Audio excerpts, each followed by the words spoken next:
たことのある。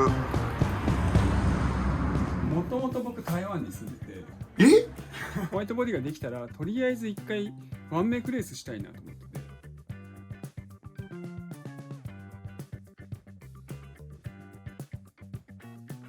ここか。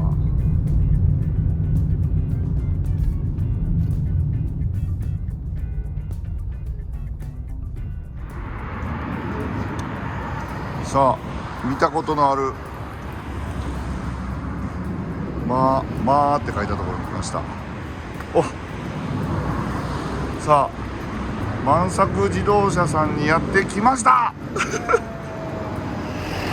いろいろお話聞かせてください。よろしくお願いします。すいません、突然お邪魔して。はい、いえいえ、ありがとうございます。ありがとうございます。遠いところをわざわざ来ていただいて。でもそもそも、はい、この万作自動車さんというかレストアパーツ .com、そっちの方はもう AE86 でドーンとなんか有名になったじゃないですか。そもそもなぜAE86 でやろうって思い出したんですか？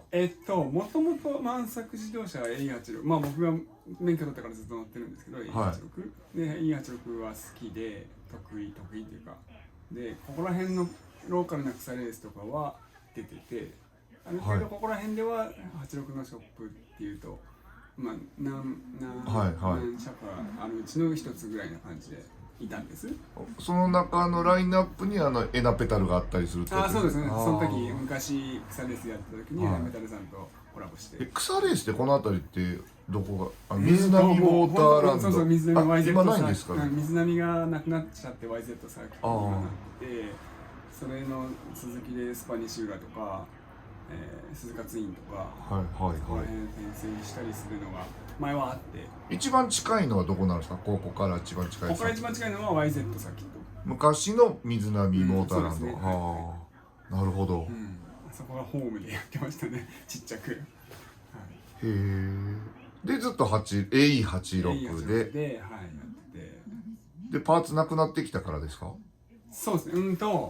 それがパーツなくなる、まあもちろんそうなんですけど、GL86BRZ レースに、2013年から出始めて、それもまあ86つながりでなんとなく始めたんですけど、やってるとやっぱ全国つながりができるじゃないですか。できると、まあこれを利用してせっかくだからパーツとかオリジナルパーツ作って全国につながりあるから売れるっていうかアピールできるといいなとなんとなく思ってて。それは普通の現行86もそうだし A86 もそうだし、オリジナルパーツ、それまでオリジナルパーツってあったけど、まあ、ちょこっとあるだけだったんで、やりたいなってなんとなく思ってたんです。で、もともと僕台湾に住んでてそこがまたびっくりポイント。今本当にでした。なんです。親父が茅場工業で、茅場って KYB の設計だったんですね。でそれもモータースポーツ系の設計をやってて、でそれのつながり、それで台湾に関連会社に教えに行ってたっていうか、管理する立場で、台湾に出向じゃないけどなんていうんだろう、行ってて、その時家族、現地特派員みたいな感じですか？そうですね。それで僕ら家族は一緒に行って。じゃあもう当時っていうか、井上さん今何歳ですか？僕今52です。で、小4から中3まで僕6年間いて。じゃあ当時のそういう現地の人、日本人ってお手伝いさんがいたりするんですよね、多分。でもそんな世界ですね。ね。まあ日本からと台湾から両方から給料もらって、そんな世界でドカンとっていうか。いや、僕の勝手なイメージなんですけど、もう万作自動車って名前からしてもうおじいちゃんの代ぐらいからやられてるよく言われます。お店かなと思ったら違うんですね。実は初代で僕は。なるほど。そうなんです。そう。びっくり。初代っていうのもで台湾に住まれてたっていうのも台北ですね。台北。日本人学校ってところにいて。小4からって本当に春時代の。そうですね、まあ、自分の意識というか味覚とかもそうだし、全部形成されたのは台湾です。台北です。へえ。感覚とか。へえ。それでそのもう話もでも言うと86レースやってパーツをやりたいなっていう時に、将来的に最終的にそのボディパネルとかやりたいな、漠然とパーツを育てたら、そういう大きなこともやりたいなってなんとなく思ってて、まあ86よく86とか金型トヨタから借りて中国あたりで作らせて安く出せるはずだからやればいいのにねっていう業界の夢的なのがみんなあったと思うんですけど、そういうのを漠然と考えてたんです。僕はそのレースやりながら、いつかパーツ展開してそういうのやりたいなと思ってたところに、その台湾の同級生の、台湾の同級生、日本人なんですけど同級生で台湾で育ってそのまま台湾で仕事してる人たちが結構いて、その人たちのつながりでそういうボディパネルをやってるところがあって、で車屋でレースやってて、僕同級生がやってるから、そこの今のその台湾の工場ですね、ここが旧車でアメリカでうまくすごい大成功してる会社なんですね。ただ日本でそんなにうまくいってなかったらしくて、その当時日本での市場でもうまく展開したい。一応日本にもその台湾のボディパーツ屋さんは日本でもその当時も少しは出してたってことですか？そこのブランドじゃなくて、まあショップさんにちょっとは、博スカとかで。僕岡山、当時 TI サーキットで、ロードスターのチャレンジカップってやつ出てたんですけど、フェンダーが片っぽ外したら重たかったりするんですよ。分厚くて、それみんな台湾フェンダーって言うんですよ。そんなんあんのって言ってたんですけど、なんか聞いていくとあったんですね、本当に。そうですね。いや今でもあるのかもしれませんけど。今もでもビッツとかそういう量販車で車外バンパーとかあるじゃないですか。車外新品とか、フェンダーもボンネットも車外新品とかは。ハイエースとかキャラバンとかにもあったりする。そういうのありますよね。それの現行車に特化した会社もあれば、旧車にで旧車は少ないんでほとんどないんですよ。現行車は数が出るんで、世界中にそういう会社実はあって、そういうところが日本の会社が輸入して売ってたりして、その重いとかちょっと質が悪いやつとかあると思うんですけど、その台湾の会社は旧車専門でやっちゃってて、すごい有名というか世界中で、まあ何社かあるんですけど、何社かのうちの一つみたいな感じのところですね。でそこが日本市場をちょっと盛り上げたい。で誰かいいのいないかみたいな話をずっと考えてたところに、その同級生にそういう話をしたら、僕の同級生いるからちょっと聞いてみるよみたいな話をしてきて、でその時は E86 なかったんですけど、箱スカとか Z とかは一部ちょっとずつだけ部品がある状態で、 Z っても S30 とかの部品があって、で、じゃあちょっと話してみようって話になって、で実際台湾に行って、その電話があったら、じゃあ来週行くわみたいな感じで、話に行ったらちょっと意気投合して、じゃあやろうぜみたいな話になって。まあでもそれぐらいその期間お住まいが滞在じゃないな、もう住んでたなら、もう中国語、台湾の中国語ペラペラですよね、もう。じゃあそれがですね、実は全く喋れないみたいな。嘘でしょみんなに言われるんですけど、日本人学校にいて、日本人社会で生きてるから全くいらないんですよ。そうか。その意図を持ってやらなきゃいらなくって、まあ、当然コンビニで買い物ぐらいはできます。片言ぐらいはで子供の頃にいたから、耳で覚えてるから発音は無駄にいいみたいな。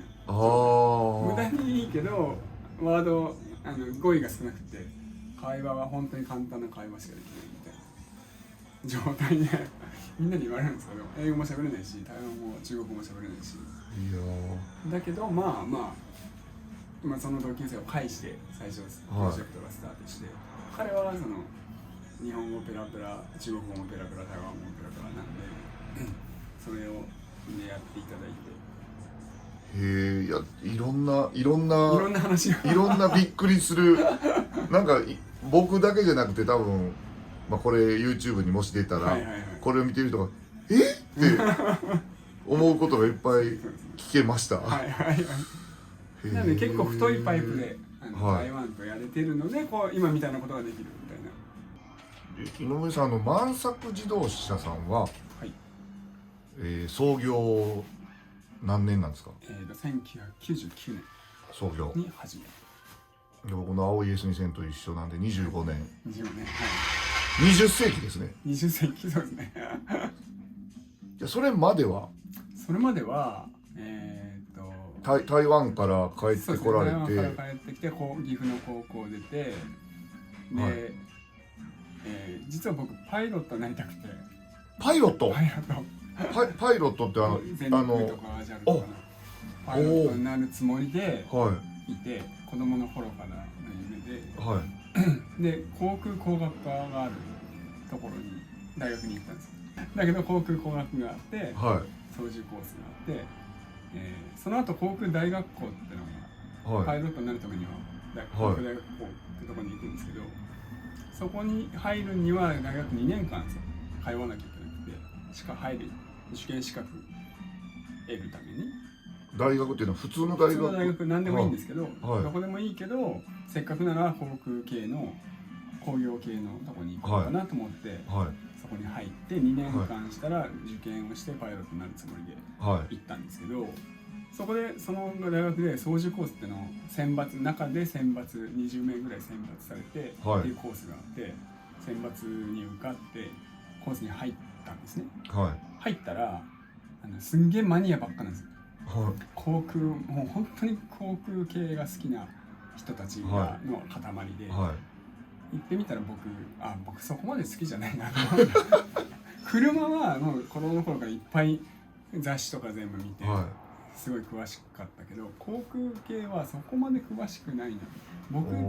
こいつらと僕無理かもと思って、ついていけないわと思って、で、それはもうとりあえず操縦コースのまま4年は卒業したんですけど、その間ずっと A86 で峠走りまくってて、その学校行ってる時に学校行きながらバイトしてはガソリン買って、峠道、山いっぱいなんで峠道を走りまくってて、で、一応卒業してパイロットは行くのをやめて、航空関係の設計の会社に一回就職した。親父が設計だったんで、サイバーの設計だったんで設計に入ったんですけど、やっぱ合わなくて、すぐ辞めちゃって、その後バンドしてバンドしてプラプラ、ミュージシャンになろうとしたんです。次はミュージシャンをしようとプラプラバンドしながら、バイトしながら遊んでまして、それを数年間やってたんですけど。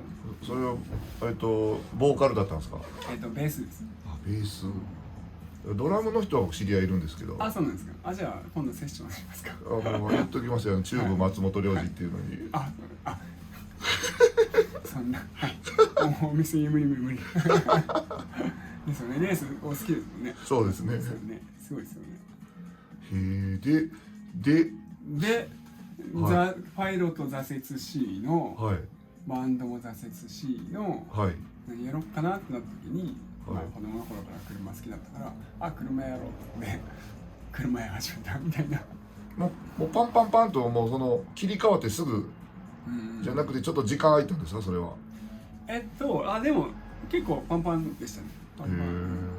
でちょうど車検代行業が認可が緩くなってしばらくしてだったんで、でバイトしながらそういうスタンドとか行って、そういうのをやってたんで、これやろう、簡単そうやみたいな感じで、最初は車検代行業で始めて、で万作自動車さんをこの地で作ったってことかな、一番最初。最初は自宅でやってました。自宅でやってて、はしばらくしてまあなんとかなるかなと思ってここを借りて、なるほど。そうこうしてると弟がトヨタカローラにいたんですけど、はい。辞めちゃってどうしようかって言ってたんで、じゃあ一緒にやるかみたいな話で、そこから途中から弟が入って。弟さんとは何歳違いですか？ 2歳違い。おお。2歳違いで短大なんで整備は。はい。先に働き出し、同時に働き出したのか。働き出してしばらくして何年かしてなるほど。一緒になって。じゃあ今はお二人でやられてるんですか？そうですね、基本お二人と、まあ、事務員とか、まあ、何人かいますけど。それは万作自動車ですか？レストアパーツ .com の方は僕の嫁が出荷してたり。はい。あ、この場所じゃないんですね。ここじゃなく別に倉庫があって。なるほど。じゃあそこには86のフェンダーが A86 のフェンダーがダーッと並んでたり。ダーッと並んでます。はい。見てみたい。見てみたい。今から行きますか？そんな近いですか？近いですよ。時間大丈夫なの？もう全然僕も夜までかかると思ってるのが1時間で終わっちゃったんで仕事。そうですか。では行きましょうか。いいんですか？よろしくお願いします。よろしくお願いします。はい。せーの。はい。到着しました。ここ何ですか？これなんかすごいですよね。はい。レストアパーツ .com の秘密基地。秘密基地を案内してもらうと秘密じゃなくなるんですけど。物流倉庫ですね。なんでもうずっと奥まで段ボールが積まれてます。これすごいですよ。これすごいんですよ。やばいんですよ。みんな買ってくれないと潰れちゃうんですよ。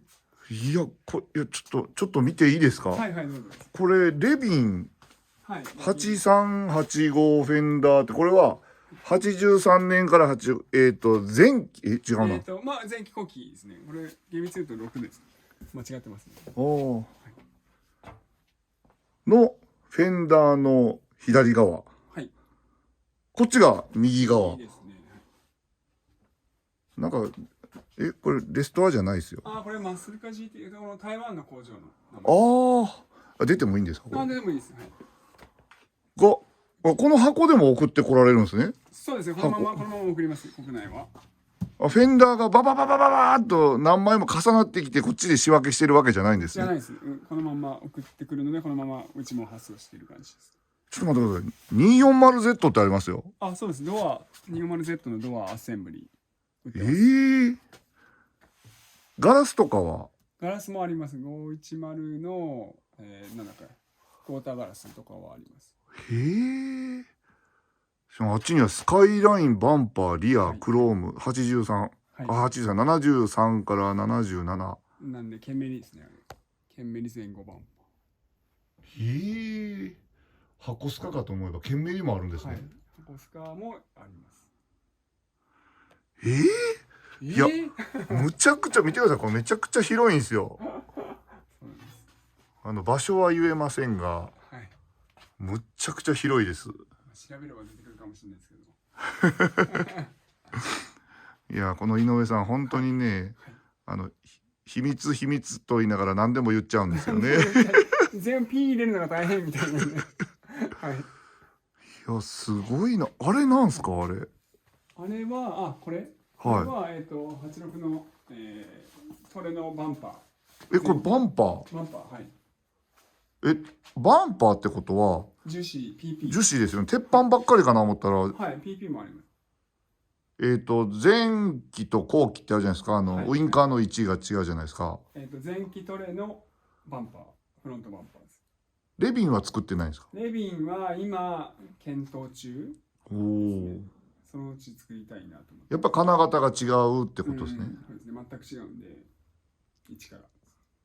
すごいな。とりあえずそろそろ前期トレので言うと全部揃いそう。ボディパネルがホワイトボディが 2,3 年で揃いそうなので、とりあえず前期で今リアバンポも作ろうかと思った。なんでそしたら前期トレの全部一式作れることになるので、前期の3ドアハッチバックのトレノ、が全部揃うことになります。一旦。やっぱりそれはイニシャル D の影響ですか？そうですね。レビンじゃなくて。国内ではレビンのが人気なんですけど、世界でいうと86っていうとやっぱりイニシャル D の全機トレのになるので、世界の需要と考えるとまずこれは抑えとかなきゃいけないなっていう感じです。すごいなあ。いや、あ、そっちはこっちは S30 のボンネット。そうですね、ボンネット。はい。へえ、70から78、そっちは77から78。いろいろ違うんですか？こっちは輸出用のダクトホールついてるやつが、ボンネットの上にダクトホールがあるんですけど、いやー、こっちはダクトホールがない、まあ普通の S 様のボンネットなんで、これは最後まで同じのを作ってて、これは途中からです。すいません、これ時価総額、ここの在庫でいくらぐらいあるんですか？いくらあるんでしょうね。ちょっと想像したくないですね。1個箱がだいたい5万ぐらい。箱何個あるんですか？平均1個5万ぐらいかなって感じです。1000や2000どころじゃないですよね、この箱の数。ですね。いっぱいありますね。億超えてるじゃないですか。いやいや、僕はないんじゃわかんないですけど、ちょっと計算したくない、怖いんで計算してないです。チャリーン、億超えてます。かもしれないです。試作で作って。あ、それは台湾じゃないんですね。台湾じゃないです。これもちょっとコラボでいろいろやろうとしてて、日本の会社さんで、今じゃなくてこれ試作で作ってるやつです。素晴らしいですね。そこがこれ作ってヨタハチのホイールキャップ、おお、ヨタハチのホイールキャップを復刻して、おしゃれじゃないですか。それで時計を作っちゃおうみたいな。これめっちゃおしゃれで、今しかもトヨタのライセンス品で200個限定なんです。000じゃないですか、これは。はい、すごいな。これはサンプルなんで000ですけど、全部シリアルで200個しか作んない。これむっちゃいい感じでおしゃれでいいです。そういうのが、これは時計ですけど、実際本当はヨタハチで使えるホイールキャップを作ってます。これがそうです。ホイールキャップ。あ、こっちはホイールキャップ。本物のホイールキャップ。あ本物のホイールキャップを売ってて、両方売ってます。時計とホイールキャップと。なるほど。復刻版が。これも3種類ぐらいあって、ホイールキャップちょっといろいろ微妙に違うやつがあって。ここすごいわ。面白いですね。もう総額1億円超の1億円超の。どうかわかんないですけど、えらいこっちゃになってますね。いやー、なんか86とか日本車以外にもあると今お聞きしましたが、これがマスタングフェンダーです。マスタングフェンダー。スタング、マスタングなのかムスタングなのか分かりませんが、71年から72年、おお、そうですね。バランスフロント、どこのことでしょうね。下の、ライトとかつくパネルの下のところ。おお。リアだったらテールランプの下あたりのパネルです。フェンダー右ってことは左もあるってことですね。そうですね。こっちが左かな。おお。こっちもまた年代違いがあったりするんですけど。ここら辺は510とかですね。510ブル、あ、はい、書いてある510。はい、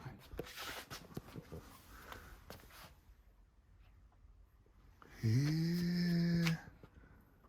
かなりバリエーションで言うと、そこの台湾の工場で作ってるやつだけでも7、8000種類ぐらいあるんで、はあ、それのごく一部ここに来てる感じ。ホワイトボディ、マスタングに至ってはもうホワイトボディまである、年代何世代かホワイトボディでごと納品できます。少し前のなんかヤフーニュースか何かで中国で AE86 のボディが売ってるとか、あれ、とうとう井上さんやり遂げたんだと思ったら違いましたね。あれは実はこれまあ P かもしれないですけど、はい。あれ実はあれ出てから僕すぐ台湾の会社の社長にはい。連絡して、こんなん出てるけどどうなんっていう連絡したら、その翌週に台湾の会社もともと知り合いだったんですけど、その中国の会社とはい。行って確認してきたらはったりでした。はたり。はったり。あの商品は今現在も世の中にはないし、プロジェクトも始まってない。あれはじゃあ何か記事がなくて誰かが勝手に作ったみたいな。いや、アリババっていう中国はいのサイトがあるんですけど、はい。そこで実際今売ってます。実際あ、売りますって言って出てるんですけど、はい。実際物はない。はなんで、売るって言ってるけど、売れない状態。あ、はい。物もないし。で、あれを出したことで、みんながアクセスして、需要をテストしてるっていうか、需要をあるかなってあいうるかな調査中。調査をしてるはあ状況らしいです。なんでそれで需要がありそうだったなってあっちが判断したら本当に作るかもしれない。はあ。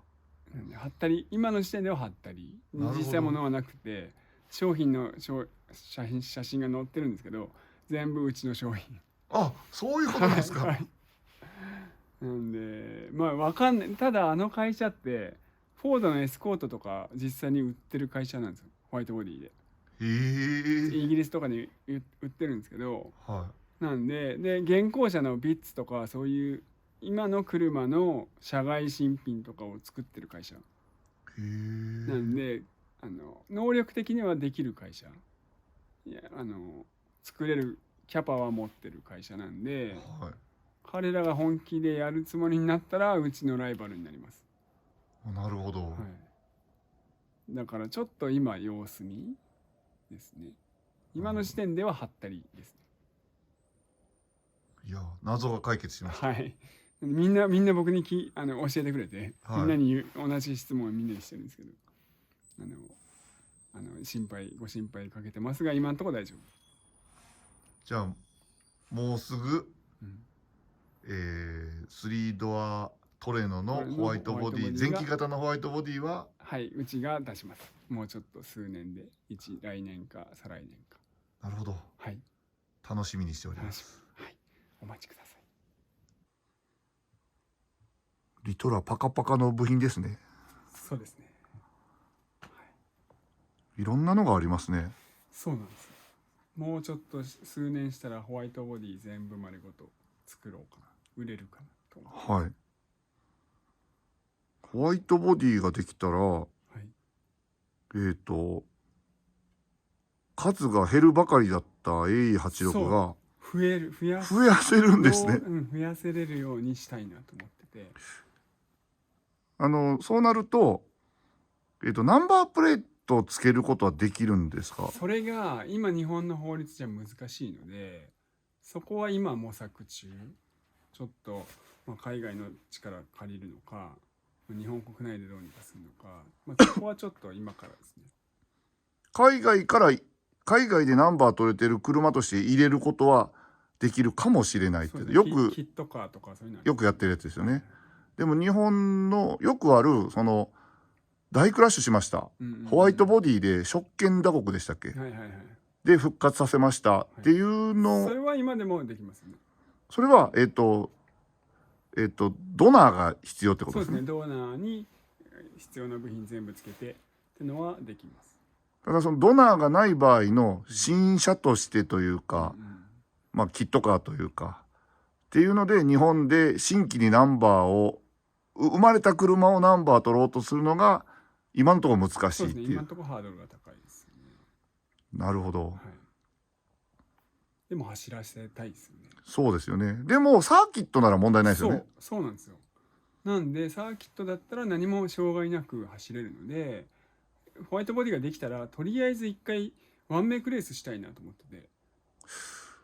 ちょっと待ってください。それはワンメイクレースはホワイトボディ、レストアパーツボディのみですか？それともオリジナル AE86 ボディも混装で？ああ、そこどうしましょうね。ボディ合成が違うとか、全く違いますね。GR86 のはいはい ABC みたいな感じになっちゃうんじゃないですかね。全く違うので、そこは今から考えましょうか。それはじゃあ全く違うってもうおっしゃってますけど、はいはい、どっちの方がやっぱり合成高いんですかね。今の新しい鉄板の今のうちのパネルの方が全然合成は上がるので。それはパーツが同じで溶接点数の差ってことですか、それとももう鉄板の厚みが実はちょっと違います。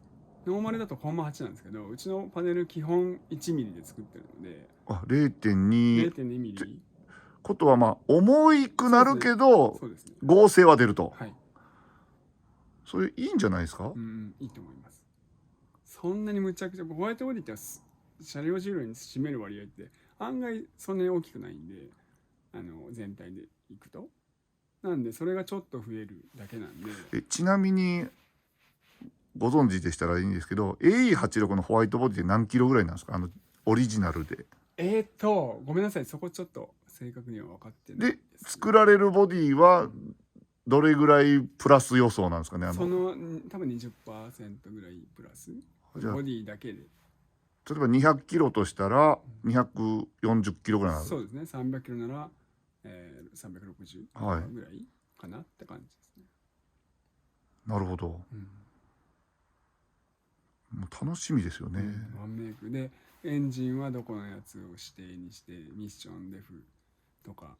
もうなんかあれですよね、86BRZ ワンメイクレースのノウハウをそこに注ぎ込んで、メーカーこの中から選べれますよみたいな感じで、みんなでレースしたらそれなんかナパック組みたいな感じな、そんな感じでやると楽しいかなみたいな。キャリパーはここなら OK みたいな。へえ。クラブマンとプロクラスができて、そうですねもうそのまんまじゃないですか。やりましょうだから今86業界の人たちにやりたいんだよね、どうやったらできるかねって話は今してます。今具体的にはまだ何も決まってないですけど。じゃあ例えばそのレースして接触ありました、フェンダーバコっていきました、今の今日の2024年の世界では、うわフェンダーもったいないな、でもまあ万作さんのがあるな、ですけど、例えば骨格で今どこからも部品が出てない部分は、もうこの車直らないですけど、数年後にはホワイトボディが全部できてしまえば、いや治りますよっていう状態になるってことですね。ぶつけ放題じゃないですけどいや AE86 恐ろしいですねでもそのボディはそれで OK ですけど、例えばフォーシング、パワートレーン、そうですね、ミッション、ガラスとかは、ガラスは今ちょっと模索してます。作ろうかっていう話を。フロントはまあクールベルさんとかあるんで、横とかをちょっとどうにか作りたいねって話は今進行中です。強化ガラスの部分ですよね。フロントは合わせかもしれないんですけど、へえ。なんでホーシングとか、まあ86だったらやっぱホーシングでストラットでなんですけど、スピンドルがどうしても強度が必要でとか、耐久性が必要でとか、いろいろ今また作り直そうとすると結構問題があるんで、もしかしたら今のあるパワートレインを使って今買えるものをそのままつけれるようにした方が手っ取り早いのかなってちょっと思ったりしてます。ホーシングじゃなく、例えば ZN6 のパワートレイン全部そのままボンとつけれるようにするのも一つの手かなとも。まあ A86 厳密に言うと A86 じゃないじゃんって話になっちゃうかもしれないですけど、それも一つの解決策。あれですね、ビータの箱版を作ろうとしてるって感じですね。そうですね、そんな感じです。でパーツはカッコは AE86 ですけど、操縦性は例えばND ロードスターのそのままパワートレインですよとかみたいな。そうですね。ロードスタースキュエアが似てるから、はい、結構近いかもしれないですね。なるほど、じゃあパーツ困らないでしょとか、なるほどなるほど。もしかしたらそれは一つのパックとして何クラスはそれで、はい、ホーシングを使ったクラスはそれみたいな形にした方がいいのかもしれないし、まあそこは模索中ですけどね。じゃあもうここの倉庫も狭くなると、もっと大きなとこ書いてそこは車が並んじゃうわけですね、いっぱい。にしなきゃですね、その将来的にね。すごいですね。どうなるかわかんないですけどね。みんなが買ってくれないとそのうちその前に潰れちゃいますんで、みんな買ってね。本当もう在庫1億円超なんで、ね、これは履けないとちょっと大変なんです。すごいです。ちょっとびっくりです。みんなに見せてあげたいですけど、秘密というすぐ連れてきてもらえる秘密場所でした。はい。みんなも来てね。あ、秘密じゃないですか。秘密です。いや、すごい壮大なお考えをお持ちになられて素晴らしいです。僕もぜひ関わらせてください。そうですね。ぜひ参戦してください。それキットカーじゃなくて、それコンプリートカーで多分売ることになると思うので、実現したらですね。乗ってみたいですね、まずね。いやー、でかいのでも乗れるのか。乗れるようにしましょう。ぜひぜひよろしくお願いします。はい、お願いします。こんな奥にこれは台湾に型取りで送られちゃう車ですか？いや、これは僕の愛車のデモ、ブリヂストンさんのスーパーラップのデモ車です。あ、なんかで見た。はい、このカタログに載ってる車です、これ。あ、カタログに載ってて、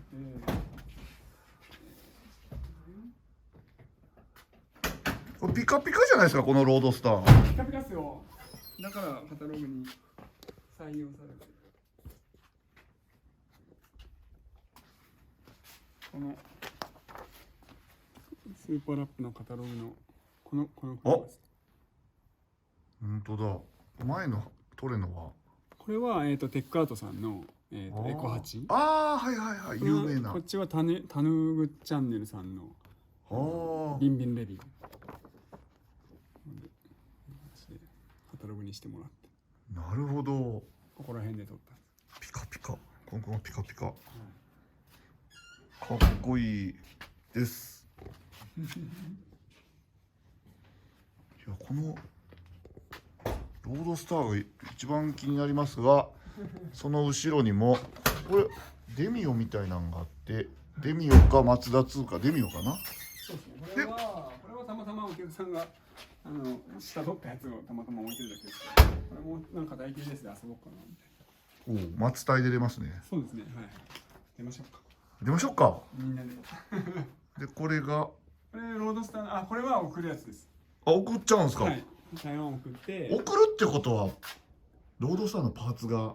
はい。作られるってことですね。今どんどん着々と進んでます。おお。これはセリカ LB。あ、リフトバック。はい。これも送るんですか。これは。これでも送っても肩取れない。そうなんですよ。これボロボロすぎてどうしようかな。これもちょっとある人から預かってて。どうしようかなって感じです。はあ。しかしすごいな。